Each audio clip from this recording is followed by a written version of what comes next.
Meu nome é Vânia Sandeleia Vaz da Silva, eu sou professora de Ciência Política no curso de Ciências Sociais no campus de Toledo, da UniOeste.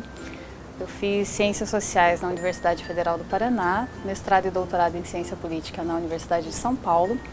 E eu vou apresentar hoje o grupo de pesquisa Democracia e Desenvolvimento, ligado à linha Democracia e Políticas Públicas do mestrado em Ciências Sociais da UniOeste. Vou apresentar mais especificamente o nosso grupo de estudos de teoria política. Nós temos o interesse em divulgar algumas das pesquisas que nós estamos realizando, que fazem parte de uma pesquisa coletiva de longo prazo, que é sobre a construção do conceito moderno de democracia. O nosso objetivo é conseguir recuperar, desde a experiência da Atenas democrática até os dias atuais, quais foram os elementos que eram importantes e que possibilitavam a democracia direta em Atenas e que foram se perdendo, principalmente quando a democracia ela é reinventada, né, na experiência norte-americana e também europeia. Então a nossa pesquisa, atualmente nós temos alunos pesquisando vários momentos dessa trajetória. Então tem a Elis Lakovics, que está pesquisando como que o trabalho livre na Atenas possibilitava a democracia direta e não a escravidão, como normalmente se pensa. E qual é o sentido do trabalho livre na democracia representativa atual? Nós temos também a Juliane Elansky, que está pesquisando a teoria democrática do Bento Spinoza. E temos a Francioli Bagatin, que está pesquisando a Emma Goldman e a sua concepção de política. A Emma Goldman é uma anarquista bastante desconhecida dentro das ciências sociais e cujo pensamento político, então, está sendo recuperado por essa mestranda. O Aislan está pesquisando a Rosa Luxemburgo e a ideia de democracia socialista. Tem diversos outros alunos também que estão pesquisando em vários momentos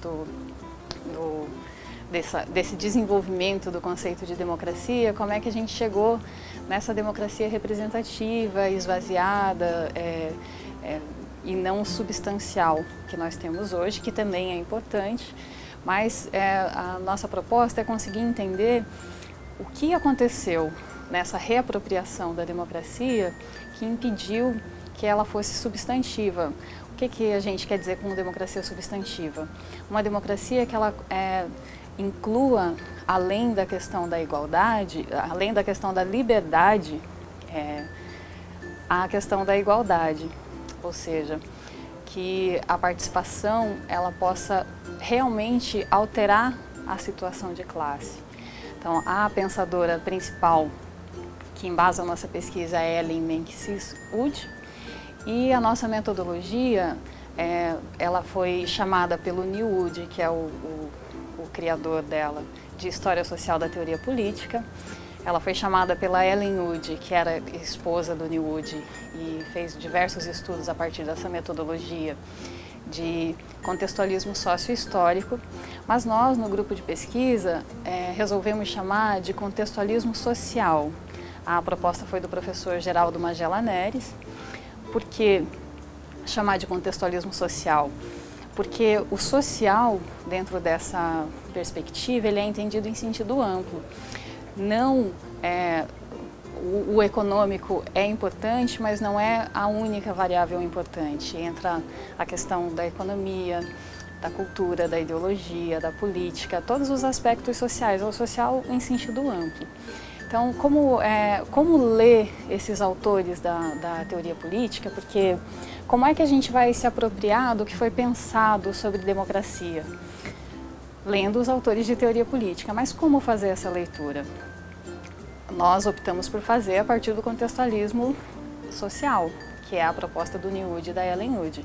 Mas existem outras propostas. Então, a primeira etapa do grupo, os primeiros trabalhos, os primeiros estudos foram sobre metodologia, porque é possível ler um autor clássico só lendo diretamente o texto dele, é uma metodologia que a gente chama de textualismo. O Leo Strauss seria o principal representante. É possível ler o autor clássico lendo também outros autores do mesmo período, para conseguir entender quais eram as questões que estavam sendo colocadas. É o contextualismo linguístico do Quentin Skinner, da Escola de Cambridge. E também é possível ler o autor fazendo essa contextualização histórica bem pormenorizada, que é a proposta do New Wood e da Ellen Wood, que aí a gente faz busca entender o contexto social que o autor viveu, integrar a sua biografia ao seu tempo, ao conflito social e político do período em que o autor viveu, entender qual era o ideal humano, ou seja, o que o autor considerava como o mais plenamente humano e como que isso poderia ser realizado, quais são as prescrições que o autor propõe para que o mais plenamente humano seja realizado politicamente, quem é que deve governar, quem é que deve ser governado, qual é a diferença ou qual é a distância entre quem deve governar e quem de fato está governando, como realizar essa sociedade ideal que todo o autor tem na cabeça. E aí a gente tem que pensar também qual que é a diferença entre a teoria política e a ideologia, que toda a teoria política tem um aspecto ideológico, mas ela não é só ideológica, ela tem um aspecto ideológico porque ela, de acordo com a perspectiva do New Wood e da Ellen Wood, ela serviu como uma arma na luta política também. Todo o teórico da política também tomou partido no conflito social do seu tempo. E isso não é tão evidente na leitura direta do texto, por isso o textualismo não nos interessa. E também não é evidente se a gente considera só o contexto ideológico e intelectual, como o contextualismo linguístico propõe. Então, na nossa pesquisa sobre a democracia, a gente vai se valer dessa metodologia do contextualismo social, porque ela permite entender exatamente o que o autor estava fazendo naquele período, para quem ele estava escrevendo, quais objetivos ele tinha em mente. Então, os resultados dessas pesquisas que nós estamos fazendo logo vão estar sendo publicados nas nossas duas revistas, né? Na Tempo da Ciência e na Alamedas, e então vão estar disponíveis também no portal do Saber da UniOeste.